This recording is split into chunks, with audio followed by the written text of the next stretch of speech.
The 151st Pennsylvania Regiment played a crucial role during the Battle of Gettysburg, and many credit them as one of the regiments that saved the country.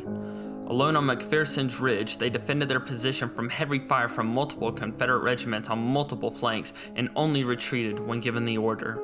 The regiment, known as the School Teachers Regiment, fought their way into immortality on those 3 days, and today we're going to take a look at their story. The regiment came into existence in the fall of 1862 and was mustered for 9 months of service. The regiment's nickname, the School Teachers Regiment, was given because many of the men enlisted were teachers who had been called from their classrooms to defend their country. On November 4th, 1862, the company commanders met to elect regimental officers among themselves. Harrison Allen, former major of the 10th Pennsylvania Reserve Regiment and captain of Company F, was elected colonel of the regiment. George F. McFarland of Company D was elected lieutenant colonel. John W. Young of Company C was elected major. On November 26th, the regiment was issued its equipment and smoothbore muskets and sent by train to Washington, D.C. Their first assignment was picket duty near the Bull Run battlefield, and they were tasked with defending against Confederate partisans under the command of Colonel John Mosby. On February 10th, the regiment received orders to march to the main winter quarters of the Army of the Potomac at Belle Plaine, Virginia.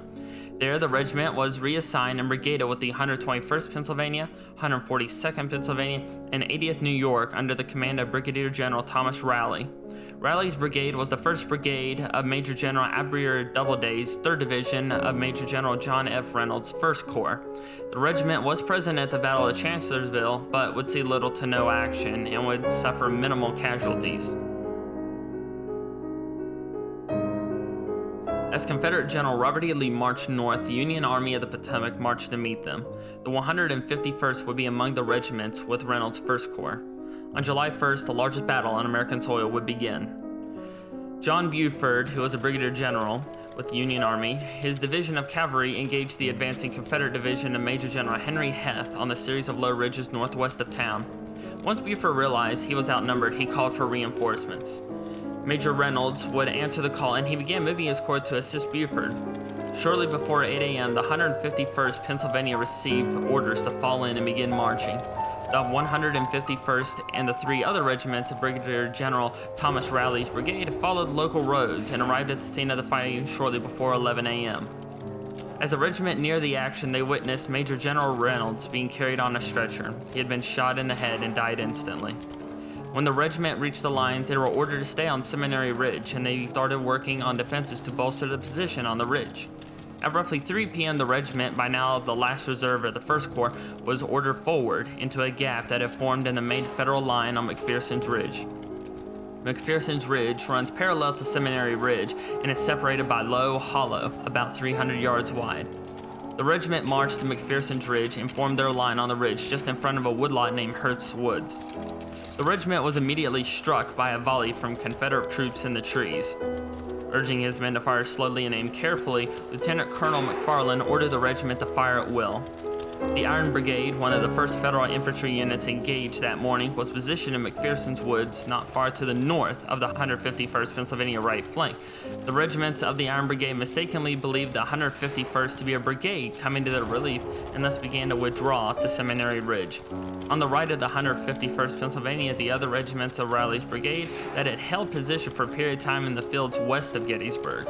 However, these regiments became outflanked on their left by the North Carolinians of Brigadier James Pettigrew's brigade, and the supporting forces that were on the right had bolstered and had fallen in the Union ranks.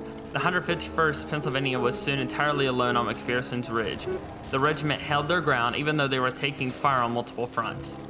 Seeing the regiment's vulnerable position, Lieutenant Colonel McFarland ordered his remaining men to conduct a steady retreat back across the hollow to the seminary, where other 1st Corps regiments were rallying and digging in for the next wave of Confederate attacks. There was a short pause from the Confederates while A.P. Hill got fresh soldiers into the action. When the attack resumed, it was more ferocious than any previous attack the regiment had ever faced. The regiment attempted to repulse the enemy, but the Federal line again became outflanked from the left. Unknown to the men of the 151st Pennsylvania, Federal troops had left to begin retreating through town to the high ground at Cemetery Hill. Receiving heavy fire from the left, McFarland ordered a final retreat to the heights south of town. A thick layer of smoke reduced visibility and prevented McFarland from watching Confederate movements. While crouching in an attempt to see below the smoke as he guided his men away, McFarland was struck by bullets through lower legs. McFarland was taken inside the seminary for treatment, but he would become a prisoner when the Confederates took the position and the town. The regiment formed again on Cemetery Hill at the southeastern edge of town with 113 officers and men left, with Captain Walter L. Owens of Company D assuming command. It was assigned a position on the left of the 2nd Corps, where on July 3rd it helped repulse Pickett's charge.